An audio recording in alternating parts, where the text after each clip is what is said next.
Class হয়েছিল নির্দেশকতে, আজকে হবে নির্দেশকের পরে। তবে কালকের ক্লাসে একটা উদাহরণ দেওয়া মনে হয় সেটা কি ছিল, সেটা ছিল ক্ষারের ক্ষেত্রে। যে ক্ষার যে দুই প্রকার আছে, ক্ষার দুই প্রকার, তীব্র ক্ষার একটা, তীব্র ক্ষার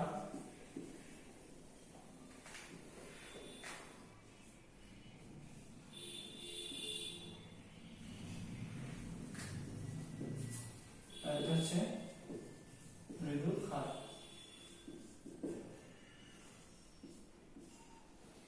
এটা তীব্র ক্ষার, একটা হচ্ছে মৃদু ক্ষার। তাহলে তীব্র ক্ষারের ক্ষেত্রে কি উদাহরণ হবে আর মৃদু ক্ষারের ক্ষেত্রে কি উদাহরণ হবে, সেটা হচ্ছে যে তীব্র ক্ষার sodium hydroxide, potassium hydroxide, calcium hydroxide ইত্যাদি হচ্ছে তীব্র ক্ষার। কিন্তু মৃদু ক্ষারের ক্ষেত্রে উদাহরণ হবে, মৃদু ক্ষার হচ্ছে magnesium hydroxide, aluminium hydroxide, A2O2,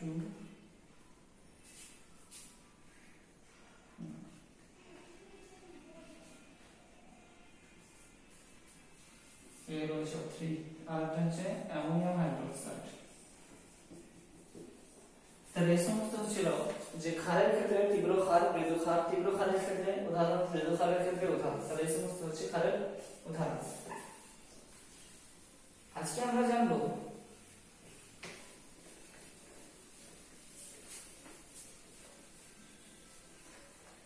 যে অ্যাসিডকে প্রশমিত করার জন্য কি ব্যবহার করা হয়। তাহলে অ্যাসিডকে প্রশমিত করতে আমরা কি দেখলাম, যে অ্যাসিডকে প্রশমিত করতে আমরা জানতে পারলাম যে ক্ষার ব্যবহার করা হয়। এবার হচ্ছে যে আমাদের শারীরিক গঠনের ক্ষেত্রে, যে যখন আমাদের পাকস্থলীতে কোনো একটা কারণে, বেশি খাওয়ার কারণে হতে পারে বা কোনো শারীরিক অসুবিধার কারণে কিন্তু পাকস্থলীতে যদি HCl-টা বেশি ক্ষরিত হয়ে যায়, তার আগে আমাদের জানতে হবে আমাদের পাকস্থলীতে কি আছে। আমাদের পাকস্থলীতে HCl আছে, হাইড্রোক্লোরিক অ্যাসিড, HCl, যার pH হবে 2 থেকে 3, মানে এত বেশি অ্যাসিডিক এটা আমাদের পাকস্থলীতে থাকে। pH-টা আসি বলছি একটু পরে। তাহলে এটা, এই অ্যাসিডটা আমাদের পাকস্থলীতে থাকে। কোনো কারণে যদি আমাদের HCl এর মাত্রা বেশি হয়ে যায় পাকস্থলীতে, তাহলে কি হবে, পাকস্থলীতে অ্যাসিডে পূর্ণ হয়ে যাবে। তখন কি হবে, যে আমাদের অম্বল হয়ে যেতে পারে। অম্বল হওয়া মানে হচ্ছে বমি বমি ভাব হওয়া, ধোয়া ঢেকুর ওঠা, তারপরে বুক জ্বালা, গলা জ্বালা করা, বুক জ্বালা করা। তাহলে এগুলো হচ্ছে অ্যাসিডিক, এগুলোকে কি বলা হয়, অম্বল বলা হয় বাংলাতে, কিন্তু ইংরেজিতে যদি বলো তাহলে অ্যাসিডিটি বলা হয়। তাহলে এই অ্যাসিডিটি বা অম্বল হয়ে গেলে কি করতে হবে, তাহলে অ্যাসিডিটি বা অম্বল হয়ে গেলে আমাদের এমন কিছু একটা খেতে হবে যাতে কি হবে, অ্যাসিডের মাত্রা প্রশমিত হয়। তাহলে অ্যাসিডের মাত্রা প্রশমিত হয় কিসের মাধ্যমে, অ্যাসিডের মাত্রা প্রশমিত হয় আমরা যেটা জানতে পারলাম সেটা হচ্ছে ক্ষারের মাধ্যমে। তাহলে এখানে বলবো যে সমস্ত রাসায়নিক পদার্থ, তাহলে অ্যান্টাসিডের সংজ্ঞা,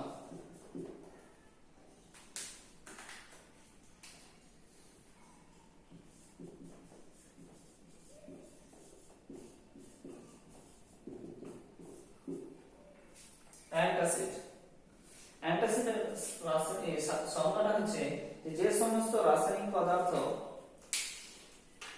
আমাদের দেহের মধ্যে উৎপন্ন বা আমাদের পাকস্থলীতে উৎপন্ন অতিরিক্ত HCl কে প্রশমিত করে, এবং প্রশমিত করা ছাড়া আরেকটা জিনিস হতে পারে, সেটা হচ্ছে শোষিত করে নেওয়া, শোষিত করে নেয়, প্রশমিত করে অথবা শোষিত করে, এবং আমাদের হজম শক্তিকে স্থির রাখে বা আমাদের পাকস্থলীতে pH বা HCl এর pH স্থির রাখে, তাকে বলা হবে অ্যান্টাসিড। তাহলে যে সমস্ত রাসায়নিক পদার্থ পাকস্থলীতে উৎপন্ন অতিরিক্ত পরিমাণ HCl কে কি করে, প্রশমিত করে অথবা শোষিত করে, এবং পাকস্থলীকে বা পাকস্থলীর pH মাত্রা বজায় রাখে, তাকে বলা হবে অ্যান্টাসিড। অ্যান্টাসিডের উদাহরণ হচ্ছে আমরা যেটা জানি যে জিনটেক,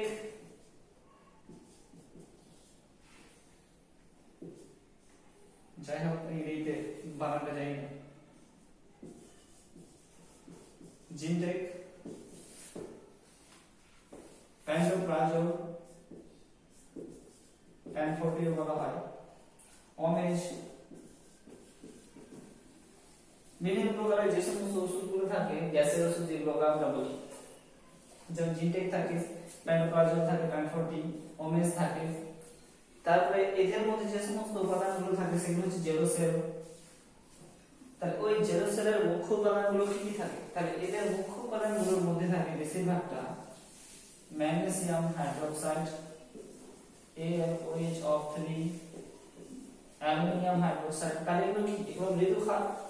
তাহলে মৃদু ক্ষার যখন অ্যাসিডের সাথে যুক্ত হবে তখন কি হবে? অ্যাসিডটাকে পুরোপুরি নষ্ট করে দেবে না, অ্যাসিডের কি করবে? কিছুটা মাত্রা কমিয়ে দেবে। তাহলে অ্যাসিডের কিছুটাই তো কমানো উচিত, তাহলে তো অ্যান্টাসিডটা আর হবে না, মানে অ্যাসিডিটি আর হবে না। তাহলে অ্যান্টাসিডটা কি করবে? যে এই অ্যাসিডের মাত্রা কিছুটা কমিয়ে দেবে।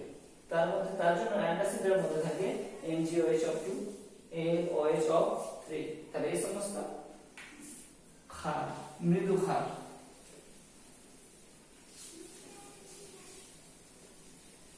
এর আগের দিন আমরা প্রশমন বিক্রিয়া করেছিলাম যে তুলাঙ্ক পরিমাণ অ্যাসিড তুলাঙ্ক পরিমাণ ক্ষারের সাথে বিক্রিয়া করে যে লবণ জল উৎপন্ন করে তাকে বলা হবে প্রশমন বিক্রিয়া। প্রশমন বিক্রিয়া এরকম হয়ে থাকে, দেখো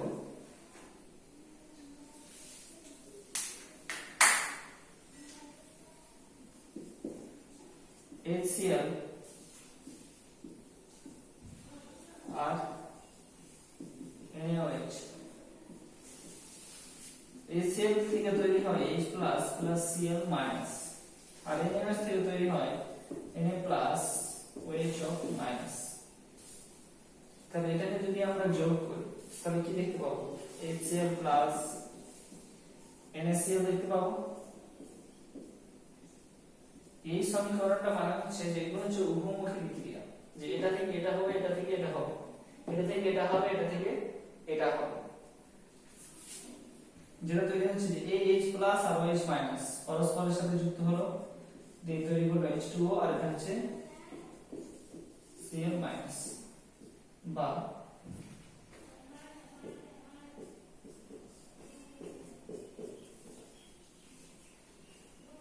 সোডিয়াম ক্লোরাইড। জল আর সোডিয়াম ক্লোরাইড তৈরি করবে। এটা হচ্ছে প্রশমন বিক্রিয়ার ধারণা।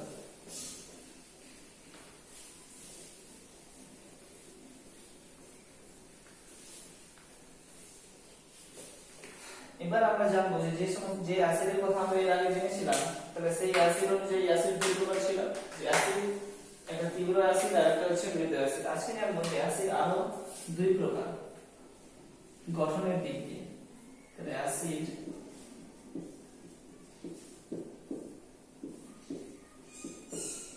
একটা হচ্ছে জৈব অ্যাসিড, আর একটা হবে অজৈব অ্যাসিড।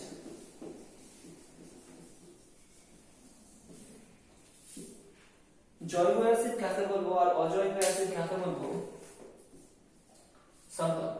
তাহলে জৈব অ্যাসিড যে সমস্ত অ্যাসিড আমরা জীব জগৎ থেকে পেয়ে থাকি বা প্রাণী দেহ থেকে পেয়ে থাকি তাকে বলা হবে সবকিছু জীব জগৎ থেকে প্রাণী, যে সমস্ত অ্যাসিড আমরা প্রাণী জগৎ থেকে পেয়ে থাকি তাকে বলা হবে জৈব অ্যাসিড।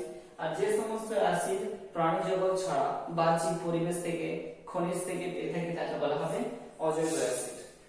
তাহলে জৈব অ্যাসিড আর অজৈব অ্যাসিড। তাহলে জৈব অ্যাসিডের সংজ্ঞা কি হবে? ফর্মিক অ্যাসিড, পিঁপড়ের হলে থাকে HCOOH,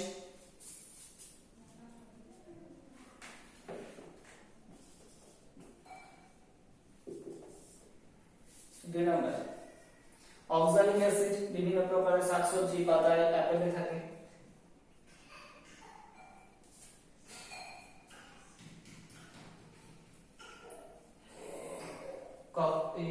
তারপরে থাকে নাট বলতে বাদামে থাকে oxalic acid.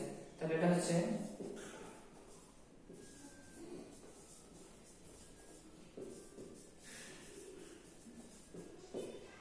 Oxalic acid. Oxalic অ্যাসিডের সংকেত হচ্ছে COOH।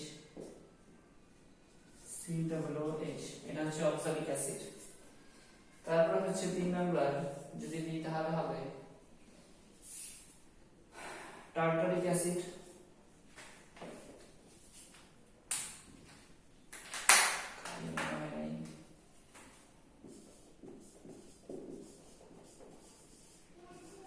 টার্টারিক অ্যাসিড, টার্টারিক অ্যাসিডের সংকেত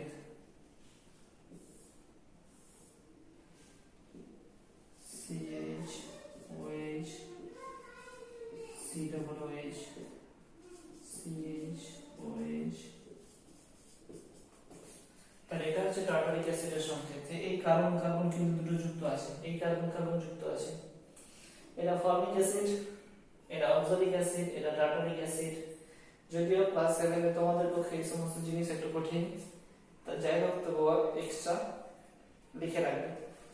এবার হবে অজৈব অ্যাসিড। অজৈব অ্যাসিড গুলো কি বললাম, যে সমস্ত অ্যাসিড আমরা খনিজ থেকে পেয়ে থাকি, প্রাণী থেকে পাই না।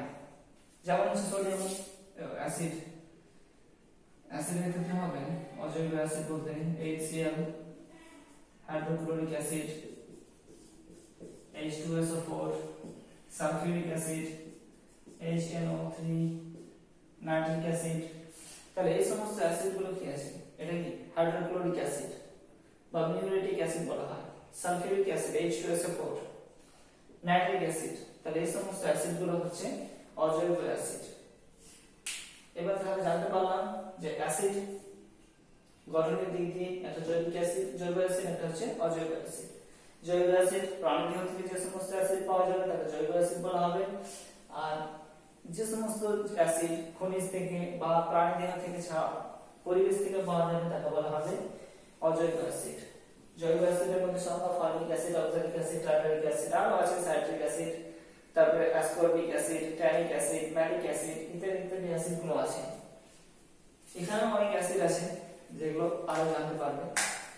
এরপরে হবে যে তোমাদের বইয়ে কিন্তু ছক করা আছে এরকম যে জৈব অ্যাসিডের 3টা উদাহরণ দাও, তারপরে অজৈব অ্যাসিডের 3টা উদাহরণ দাও। অজৈব অ্যাসিড গুলো ভেঙে দেখাও, কয়েকটা অ্যাসিডের নাম আছে ওখানে, যেমন করে দেখাচ্ছি এখন।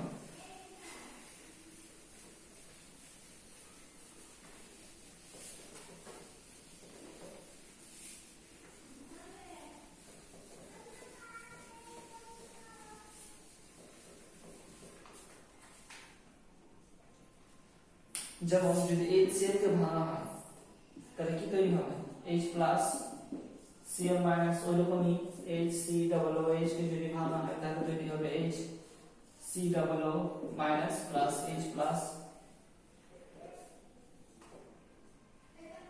একই রকম ভাবে H2SO4 কে যদি ভাঙা হয়, সবটাতে কিন্তু জল যুক্ত হবে, কারণ এগুলো জলীয় দ্রবণ ছাড়া ভাঙবে না।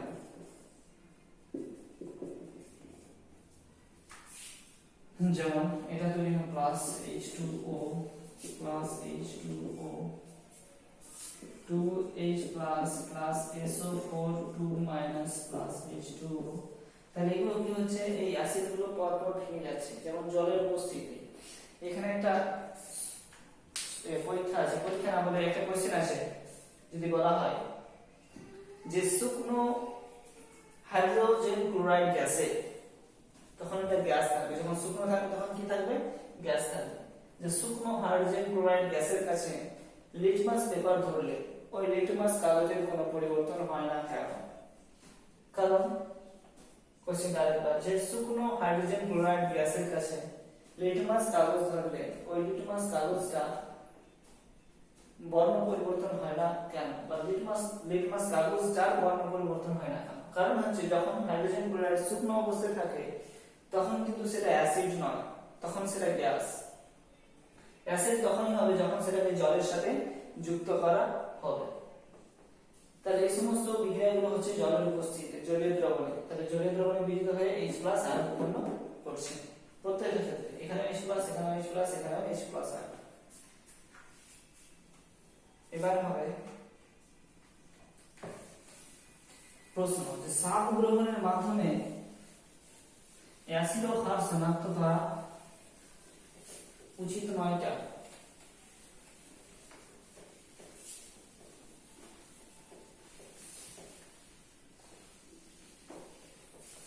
কারণ হচ্ছে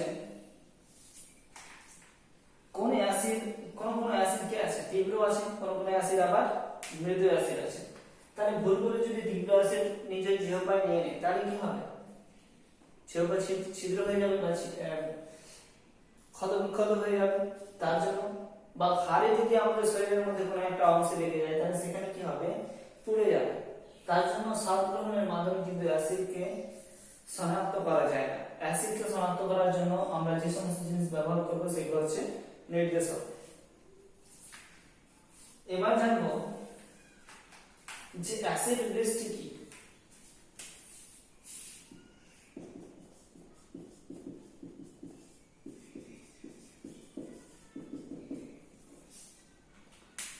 অ্যাসিড বৃষ্টি হচ্ছে যে অ্যাসিড বৃষ্টি তৈরি হয় কেন আগে সেটা জানতাম। সেই অ্যাসিড বৃষ্টি তৈরি হয় শুধুমাত্র কারণটা হচ্ছে যে বর্তমান যুগে যে সমস্ত কলকারখানা থেকে ধোঁয়াগুলো নির্গত হচ্ছে তাহলে সেই সমস্ত ধোঁয়াগুলোর মধ্যে বেশিরভাগ কি থাকে? Carbon die oxide, sulphur die oxide, nitric oxide,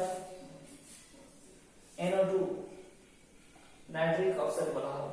তা এই সমস্ত অক্সাইডগুলো যখন বাতাসের সাথে মিশে যায় তখন বাতাসের বা জলীয় বাষ্পের সাথে যখন মিশবে তখন কি হবে? জলীয় বাষ্প মানে কি? H2O দিয়ে তৈরি করলো H2CO3 plus H2O H2SO3 plus H2O HNO3। তাহলে প্রত্যেক ক্ষেত্রে কি হলো? যখন জলীয় বাষ্পের সাথে মিশে যাচ্ছে তখন কিন্তু প্রত্যেক ক্ষেত্রে এক একটা করে অ্যাসিড তৈরি করছে। যেমন এটা carbonic acid, sulphurous acid, nitric acid. এটা সালফিউরাস কারণ হলো যে H2SO4 থাকলে সালফিউরিক হতো, কিন্তু H2SO3 আছে তার জন্য এটা হচ্ছে সালফিউরাস অ্যাসিড। H2SO4 তৈরি হবে কখন? যখন সালফার ডাই অক্সাইড অক্সিজেনের সাথে আবার বিক্রিয়া করবে। এটা বিক্রিয়াটা হয় সূর্যরশ্মির উপস্থিতিতে।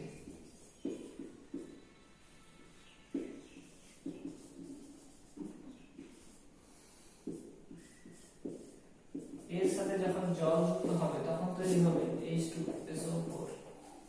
তার আগে কিন্তু SO2 সালফার ডাই অক্সাইডের সাথে কিন্তু জল যুক্ত হলে সেটা তৈরি করবে সালফিউরাস অ্যাসিড। তাহলে জেনে নেব যে সালফার ডাই অক্সাইডের সাথে অক্সিজেন যুক্ত হলো, সালফার ট্রাই অক্সাইড হলো,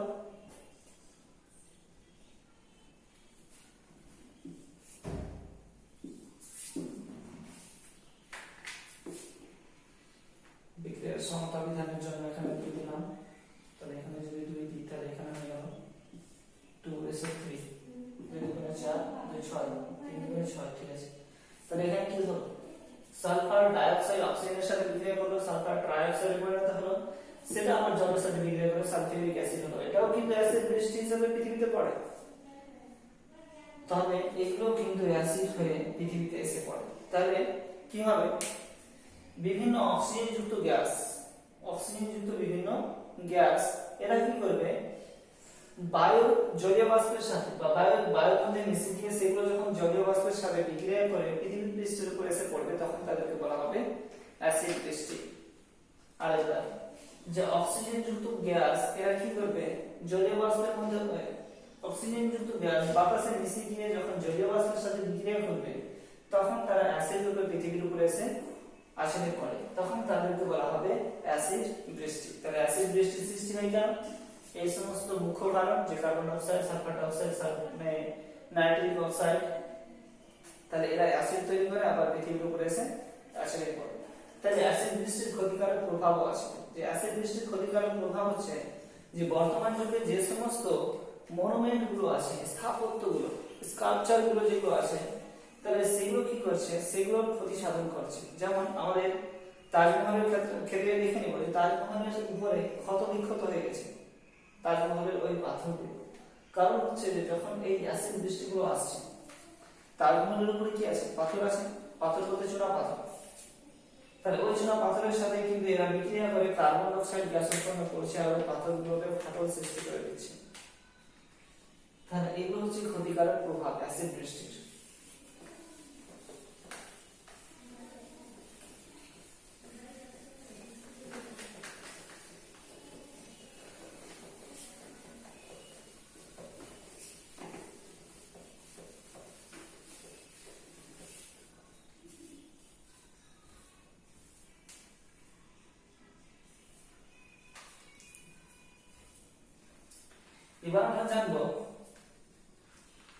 যে পিএইচ স্কেল কি আর এটি কি আবিষ্কার করেন।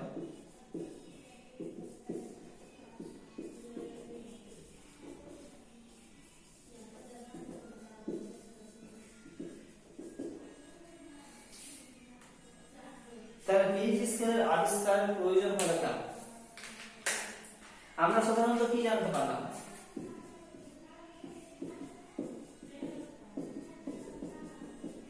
যে কোনো কিছুতে যদি H প্লাস আয়ন থাকে তাহলে সেটা অ্যাসিড, আবার যেগুলোতে আবার কোনো কিছুতে যদি আমার OH মাইনাস আয়ন থাকে তাহলে সেগুলো হচ্ছে ক্ষার।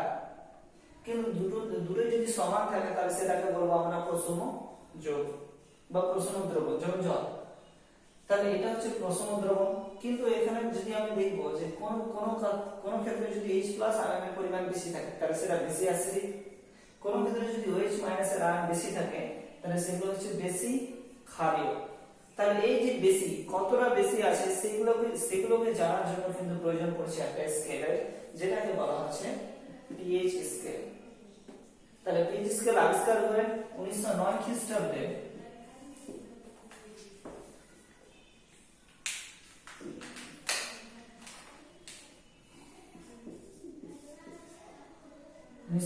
সালে জার্মানির বিজ্ঞানী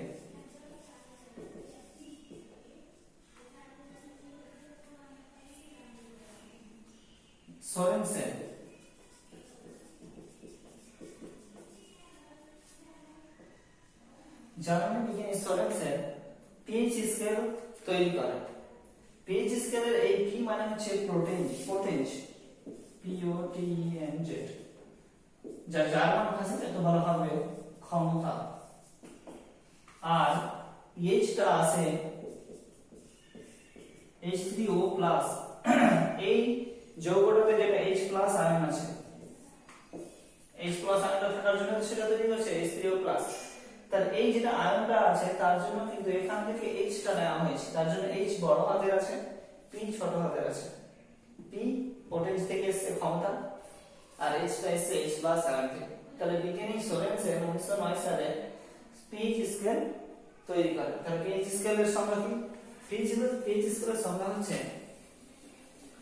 যে ব্যবস্থাপনার মাধ্যমে বা যে স্কেলের সাহায্যে কোন অ্যাসিড কত বেশি অ্যাসিডিক আর কোন ক্ষার কত বেশি ক্ষারীয় তা নির্ধারণ করা হয় তাকে বলা হবে পিএইচ স্কেল।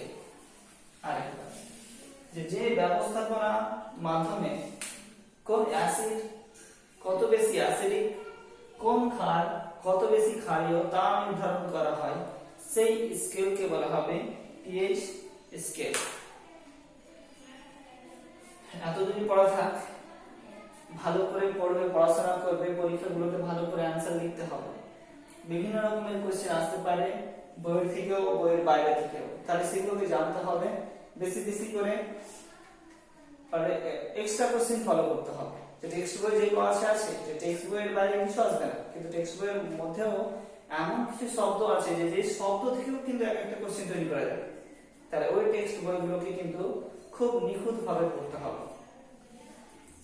ঠিক আছে, আমি আগের ভিডিওটার লিংক দেব যে এই আজকের ভিডিওটা কি হলো, রিভিশন হলো। এর আগেও তো কিন্তু এই বিষয়ে আলোচনা হয়েছে। তাহলে ওই ভিডিওটাতে কিন্তু ওই ভিডিওটার শেষে কোশ্চেন আছে, সেই সমস্ত কোশ্চেনের অ্যানসার করবে আর আমাকে পাঠিয়ে দেবে।